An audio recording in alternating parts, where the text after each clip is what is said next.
অনুষ্ঠান মঞ্চ এখনই শুরু হবে, এখনই শুরু হবে নৃত্যানুষ্ঠান। আজ নৃত্যানুষ্ঠান পরিবেশন করবে ছন্দশ্রী বংশাবল। ছন্দশ্রী বংশাবল নৃত্য পরিকল্পনা হিমালয় গ্রাম।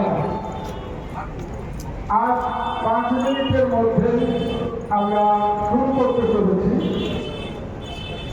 বংশাবল যুব সাংস্কৃতিক সংস্থা মাইকোর পূজা মণ্ডপে সাংস্কৃতিক মঞ্চে সাংস্কৃতিক অনুষ্ঠান।